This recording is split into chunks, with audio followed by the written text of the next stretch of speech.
les armes pour lutter contre les maladies naturelles ou spirituelles. Inclinons la tête pour la prière. Notre Dieu, notre Père, beaucoup sont affectés par la maladie. Beaucoup se sentent découragés, se sentent affaiblis et ont besoin, Seigneur, d'un attouchement de ta part. Veuille, Père éternel, nous parler aujourd'hui. Veuille nous visiter. Veuille guérir, Seigneur. Nous t'avons prié au nom de Jésus-Christ et pour sa gloire. Amen. Les armes pour lutter contre les maladies naturelles ou spirituelles.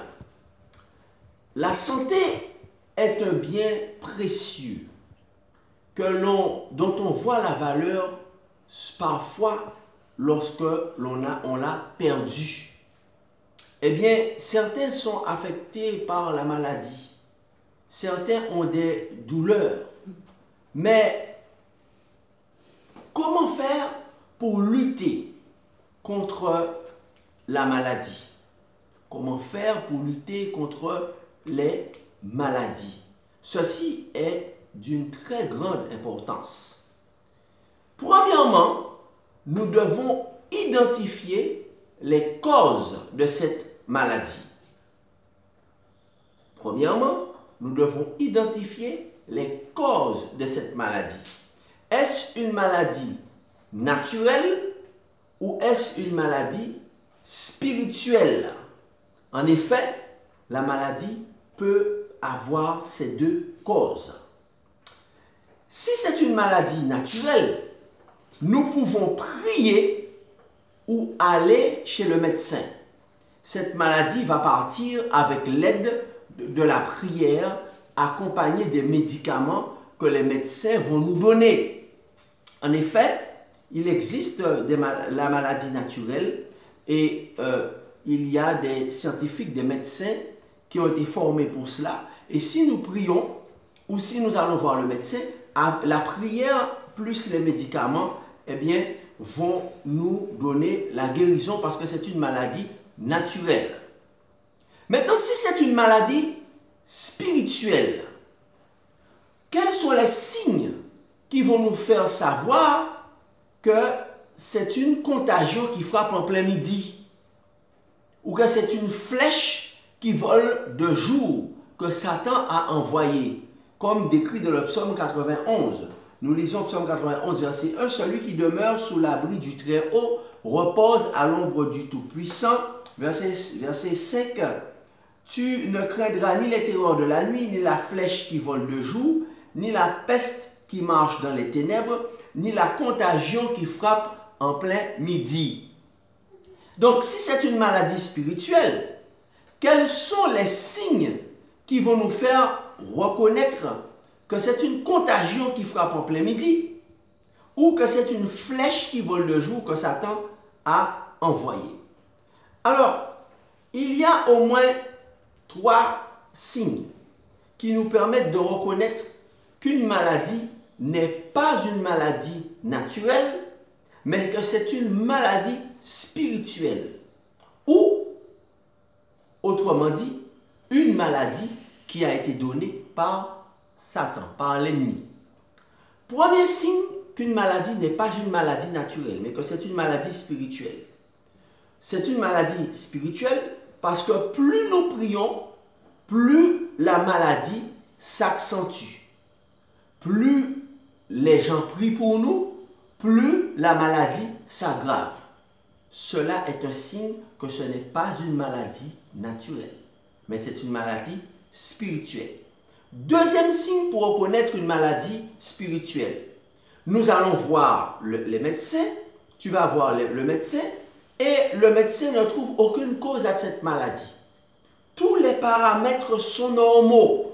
La tension artérielle est normale, la glycémie est normale, il n'y a pas de globules blancs, une montée des globules blancs qui va montrer qu'il y a une infection. Il n'y a aucun signe clinique qui montrent que l'on est malade, mais pourtant on ne se sent pas bien. On sent bien, tu sens bien que tu es malade, tu sens que ça ne va pas, tu te sens pas bien, mais pourtant les examens médicaux ne montrent aucune maladie. Et encore plus, les médecins te disent que tout va bien. Les médecins te disent, d'après les radios, d'après le scanner, d'après l'IRM, eh bien, monsieur, madame, tout est normal. Mais pourtant, nous avons très mal dans notre corps.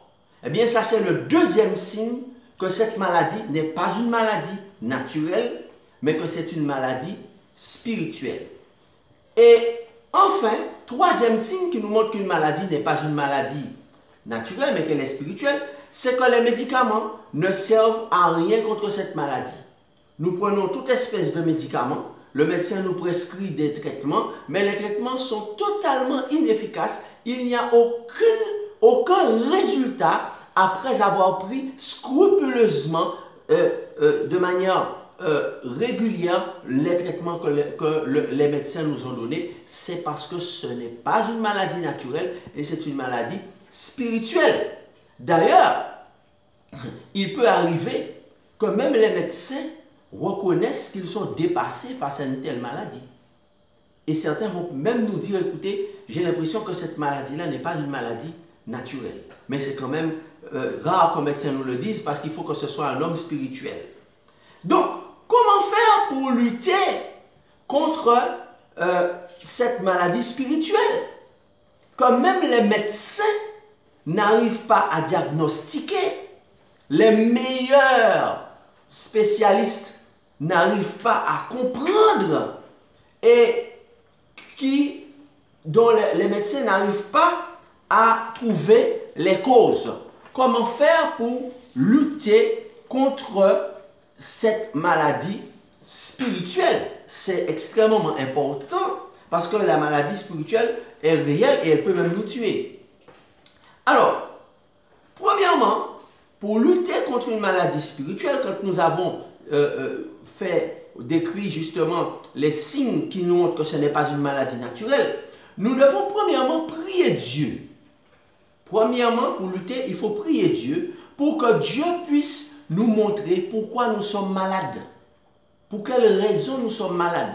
Pourquoi cette flèche en plein midi, ou pourquoi cette contagion qui frappe en plein midi par Satan dans Psaume 91 t'a atteinte. Pourquoi cette contagion en pleine journée t'a atteinte? Selon Psaume 91 qui nous dit normalement, celui qui repose sous l'abri du Très-Haut, tu ne craindras ni la flèche qui vole de jour, tu ne craindras ni la peste qui marche dans les ténèbres, ni la contagion qui frappe en plein midi. Donc par conséquent, pourquoi est-ce que cette contagion te frappe, t'a atteinte? Il faut poser la question à Dieu, n'est-ce pas? Donc, deuxièmement, puisque nous avons posé la question à Dieu, si nous sommes sincères, Dieu va nous montrer la cause de cette maladie, de cette contagion, si nous sommes sincères. C'est la condition. Si nous sommes sincères, parce qu'il est écrit dans Jérémie chapitre 29 et le verset 13, vous me chercherez et vous me trouverez si vous me cherchez de tout votre cœur. Donc, le si, c'est la condition dans la langue, dans la grammaire. Si vous me cherchez. Donc, si nous sommes sincères, Dieu va nous montrer la cause. Donc, nous devons prier avec sincérité. Et Dieu va nous montrer la cause. Nous pouvons faire une révélation, un rêve, un songe, ou même quelqu'un peut faire un songe pour nous. Ça peut être un membre de notre famille, ça peut être un homme de Dieu rempli du Saint-Esprit qui fera un songe et nous allons trouver quelle est la cause de cette maladie. Lorsque Dieu va nous montrer la cause de notre maladie spirituelle, que devons-nous faire? Nous devons prier et confesser nos péchés. Confesser, ça veut dire quoi? Nos péchés. À qui nous devons confesser? Pas à un homme, mais à Dieu, bien sûr.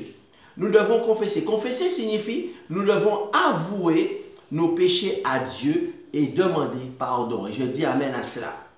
Et avec l'aide du Saint-Esprit, Si nous sommes sincères, Dieu va nous aider à fermer cette porte dans notre vie qui a permis à Satan de rentrer pour nous donner des maladies dont le seul but de nous tuer, c'est-à-dire des maladies incurables. Et oui, Satan a le pouvoir de donner des maladies incurables, n'est-ce pas? Mais c'est biblique. Il est écrit dans Jean chapitre 10 que Satan est un voleur. Jésus le déclare, ce n'est pas Moïse, ce n'est pas Paul, ce n'est pas Pierre, mais c'est le Messie lui-même en personne qui a déclaré, le voleur ne vient que pour dérober, égorger et détruire. Mais Jésus a dit, moi je suis venu afin que mes brebis aient la vie et qu'elles l'aient dans l'abondance. Donc Jésus veut nous donner la santé en abondance, veut nous donner la vie en abondance, mais Jésus ne nous a pas caché les intentions du voleur. Jésus n'a pas caché quel était le pouvoir du voleur qui vient pour égorger et détruire. Comment il va faire pour nous détruire? Eh bien, par des maladies incurables. C'est pourquoi, pour pouvoir lutter contre la maladie spirituelle, premièrement, il nous faut demander à Dieu pourquoi la flèche en plein midi, la contagion nous a atteinte. Puisqu'il est écrit dans Psaume 91 que celui qui demeure sous l'abri du Très-Haut, eh bien, il dit, tu ne craindras pas la contagion. Tu seras protégé, n'est-ce pas? Donc, si nous avons été atteints, il nous faut nous poser la question, n'est-ce pas? Pourquoi? Quelle porte nous avons laissée ouverte? Parce qu'il y a une porte qui a été laissée ouverte. Et il nous faut confesser sincèrement, quand Dieu nous va nous montrer quel est ce péché, nous devons l'avouer et l'abandonner, le confesser. Donc, le texte, c'est 1 Jean chapitre 1 et le verset 9 qui dit, si nous confessons, c'est-à-dire la condition, le conditionnel, les promesses de Dieu sont certaines, mais conditionnelles. Si nous confessons nos péchés, il, c'est-à-dire Dieu, est fidèle et juste pour nous pardonner et nous purifier de toute iniquité. Mais le si est conditionnel. Donc nous devons confesser nos péchés. Voilà pourquoi certains, malheureusement, ont péri après avoir pris une flèche de Satan, après avoir pris une maladie, une contagion satanique, parce qu'ils n'ont pas demandé à Dieu pourquoi ils ont reçu cette flèche et ils n'ont pas confessé leurs péchés. Ils ont plus confiance dans l'homme. Ils ont confiance en la science. Ils ont plus confiance en l'homme au lieu de chercher à demander à Dieu pourquoi ils ont été atteints par la maladie. Nous ne sommes pas en train de dire que la science n'a pas sa part. Oui, la science, certes, Dieu a donné de l'intelligence à l'homme pour pouvoir fabriquer des médicaments, etc. Mais avant d'avoir recours à l'aide humaine, avant tout, qui est l'abri du Très-Haut? C'est qui? Celui qui demeure sous l'abri du Très-Haut. Qui est le Tout-Puissant? Celui qui repose à l'ombre du Tout-Puissant. Psaume 91, verset 1. Eh bien, il ne craindra ni la contagion. C'est bien Dieu, n'est-ce pas? Avant la science, c'est Dieu. Ensuite, c'est la science. Mais avant, c'est Dieu. Donc, on ne doit pas opposer la science à Dieu. Dieu est d'abord. Cherchez d'abord le règne de Dieu et sa justice et après la science. Mais pas la science d'abord. Et quand on n'arrive plus avec la science, on va chercher Dieu. N'est-ce pas?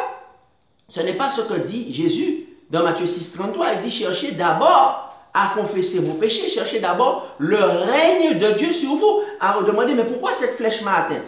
Troisièmement, pour lutter contre la maladie, eh bien, la parole de Dieu nous dit ce que nous devons faire dans Jacques chapitre 5 et le verset 14.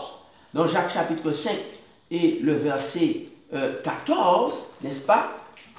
Le Seigneur nous dit ce que nous devons faire. Il nous dit que nous devons demander à un ancien qui est rempli du Saint-Esprit, un homme de Dieu, n'est-ce pas? Que le Saint-Esprit va nous montrer, puisque nous devons lui demander de venir nous oindre d'huile et de prier pour notre guérison. Donc, troisièmement, pour lutter contre la maladie spirituelle ou les maladies spirituelles, nous devons demander à un ancien, mais pas n'importe lequel. Un ancien qui est rempli du Saint-Esprit, un homme de Dieu, que le Saint-Esprit va nous montrer peut-être en révélation, dans un songe, n'est-ce pas? Dans un songe, et qui va nous montrer de venir nous oindre d'huile, n'est-ce pas? Puisque nous voyons que à la Pentecôte, n'est-ce pas? Avons-nous vu que les malades étaient guéris par tous les anciens du Sanhédrin? Dites-moi, avons-nous constaté que les malades faisaient appel aux anciens du Sanhédrin qui avaient rejeté le Christ, qui n'avaient pas accepté le ministère du Christ, qui n'avaient pas accepté le ministère des apôtres, qui étaient contre cette nouvelle doctrine qu'ils appelaient une secte, ce qu'on appelle des chrétiens. Et toute nouveauté leur paraissait bizarre. Ils voulaient suivre la religion. Mais ces anciens-là, qui ont-ils guéri? Personne. Ce sont les disciples qui étaient remplis du Saint-Esprit. Pierre et Jacques et Jean, ceux qui avaient fait l'expérience de la chambre haute. C'était ceux-là, les apôtres, ces apôtres-là, ces anciens-là, qui, n'est-ce pas, on voit dans le livre d'Actes des apôtres, étaient remplis du Saint-Esprit et effectuaient des guérisons miraculeuses. Donc nous devons demander à un ancien, mais pas n'importe lequel, un ancien qui est rempli du Saint-Esprit et un homme de Dieu que Dieu va nous montrer dans une révélation, que Dieu va le mettre sur notre route, n'est-ce pas? Donc, d'où la nécessité, comme dit l'apôtre Paul dans Galates chapitre 5 et le verset 22 et suivant, de marcher selon l'Esprit, de marcher selon le Saint-Esprit. Parce qu'un homme de Dieu, un ancien ou un dirigeant qui n'est pas rempli du Saint-Esprit, eh bien, sa prière n'aura pas d'effet. Sa prière ne pourra pas guérir le malade, n'est-ce pas? Eh bien, nous devons lui demander, un ancien rempli du Saint-Esprit, de nous oindre d'huile et de prier pour notre guérison. Nous voyons ça dans Jacques chapitre 5 au verset 14. Nous lisons. Quelqu'un parmi vous est-il malade? Qu'il appelle les anciens de l'Église et que les anciens prient pour lui en loignant d'huile au nom du Seigneur. Et la prière de la foi sauvera le malade et le Seigneur le relèvera. Et s'il a commis des péchés, il lui sera pardonné. Notez bien que la parole de Dieu dit quelle prière qui sauvera le malade? La prière de l'ancien. Ce n'est pas ce que dit la Bible. La Bible est très claire. La prière de la foi sauvera le malade. Donc, la foi, c'est quoi? La foi, c'est l'un des fruits de l'esprit. Donc, cela confirme que c'est un ancien qui est rempli du Saint-Esprit. Ça veut dire un ancien qui est passé par le baptême du Saint-Esprit, baptême d'eau bien sûr, et le baptême du Saint-Esprit, donc qui a reçu le don, l'un des dons du Saint-Esprit qui est la foi, l'un des fruits, de l'Esprit qui est la foi. C'est cette prière-là qui sauvera le malade, la prière de la foi, pas n'importe quelle prière. Donc nous comprenons pourquoi certains n'ont pas été guéris après cela. Donc ainsi, comment faire pour lutter contre ces maladies spirituelles? Eh bien, quatrièmement, il nous faut aussi nous faire baptiser d'eau, si nous ne l'avons pas encore fait, et du Saint-Esprit. Et je dis gloire à Dieu pour cela. Afin que l'Esprit de Dieu puisse nous donner les armes de Galates chapitre 5 pour éteindre les traits enflammés du malin. Eh bien, c'est ce que nous disions. Quatrièmement, pour pouvoir lutter contre les maladies spirituelles, il nous faut avoir les armes que donne le Saint-Esprit dans Galates chapitre 5, lorsque nous sommes baptisés du Saint-Esprit. Alors, quelles sont ces armes qui nous permettront de lutter contre les maladies spirituelles? Galates chapitre 5, verset 22. Mais le fruit de l'Esprit, c'est l'amour, c'est-à-dire l'amour agapé, l'amour de Dieu. Ce sont des armes pour lutter contre les maladies spirituelles. L'amour, la joie, la paix, la patience, la bonté, la bénignité, la fidélité. Le mot fidélité ici, c'est le même mot que foi. C'est ce que nous disions tout à l'heure. La douceur, la tempérance. La loi n'est pas contre ces choses. Donc tout cela, ce sont des armes que l'Esprit Saint nous donne pour lutter contre les traits enflammés du mal. Et je dis gloire à Dieu pour cela. Cela nous permettra de guérir de la maladie spirituelle que nous avons si nous cherchons à être baptisés d'eau et à être baptisés du Saint-Esprit. Maintenant, si c'est une maladie naturelle ou même surnaturelle, cela veut dire que c'est une épreuve qui vient de Dieu. Une épreuve où Dieu permet que cela nous arrive. Dieu aurait pu empêcher cette maladie, cette contagion qui nous a frappés. Mais Dieu permet cette épreuve, pour quelle raison? Pour éprouver notre foi ou pour l'augmenter. Pourquoi Dieu permet la maladie, cette épreuve?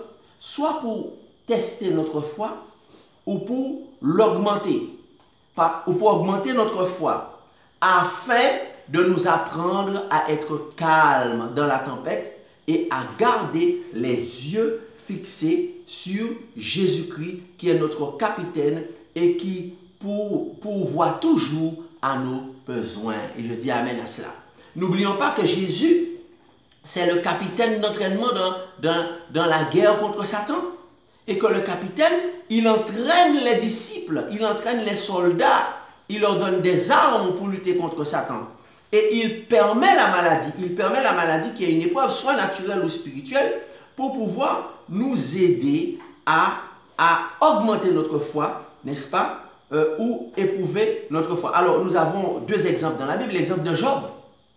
Lorsque Dieu a permis, Job n'avait rien fait de mal, Job n'avait pas péché, pourtant Dieu a permis à une flèche d'atteindre Job. Pourquoi? Parce que Dieu voulait éprouver la foi de Job, alors qu'il était innocent. Et Job a dit, a fait cette déclaration extrêmement puissante lorsqu'il a été éprouvé par la maladie et qu'il a même perdu ses enfants que Satan a tués. Eh bien, Job a déclaré, je suis sorti nu du sein de ma mère et je me retournerai dans le sein de ma mère. Et nu, je retournerai dans le sein de ma mère. L'Éternel a donné et l'Éternel a ôté, que le nom de l'Éternel soit béni. Ça veut dire que Job a gardé les yeux fixés sur Dieu. Job n'a pas blasphémé. Job n'a pas abandonné Dieu. Job n'a pas mis Dieu de côté parce qu'il était frappé par une maladie grave.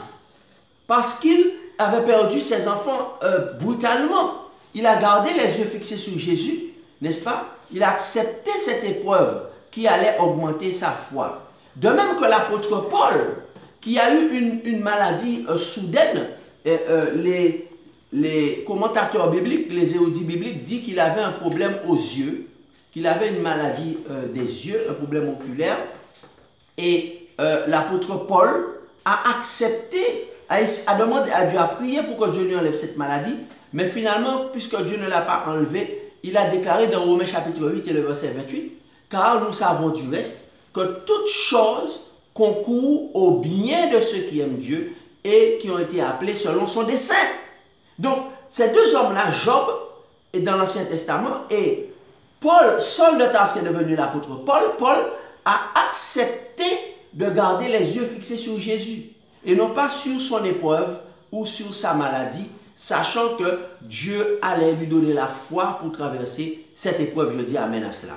Un jour, lorsque Dieu aura décidé, si nous gardons les yeux fixés sur Jésus, cette maladie partira toute seule. Je dis amen à cela.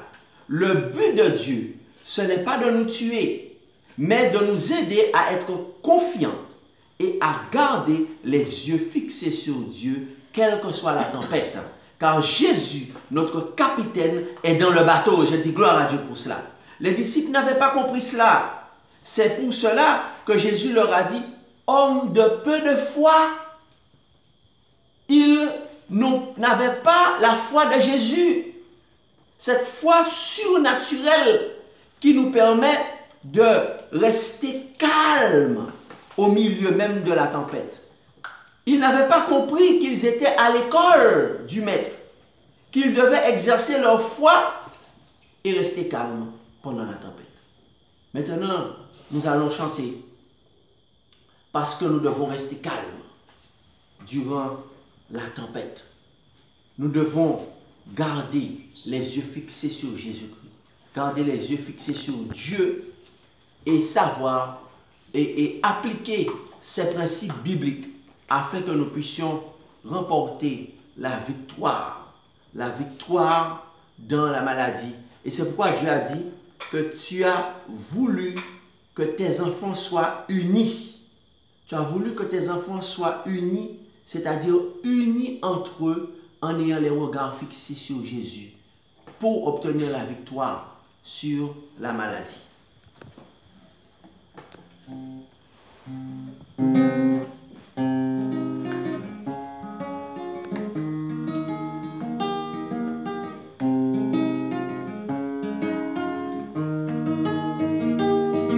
Tu as voulu tes enfants unis, qu'il en soit ainsi.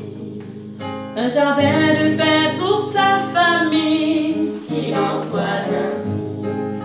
et nous voilà tous ensemble, prêts à faire ta volonté. S'il est vrai qu'on te ressemble, donne-nous ta sainteté.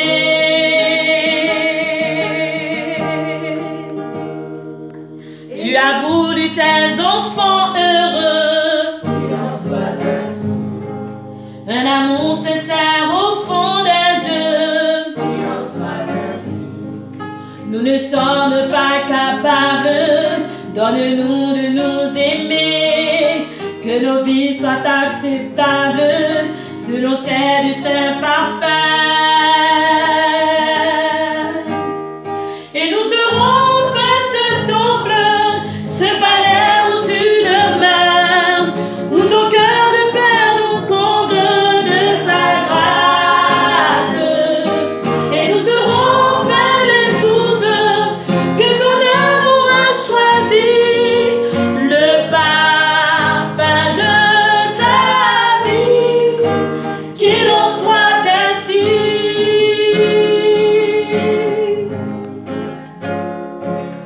Tu as voulu ton trône établi, Qu'il en soit ainsi. et ton règne sur tout le pays, Qu'il en soit ainsi. nous irons dans ta confiance, enflammés de ton esprit, proclamer dans ta puissance le salut de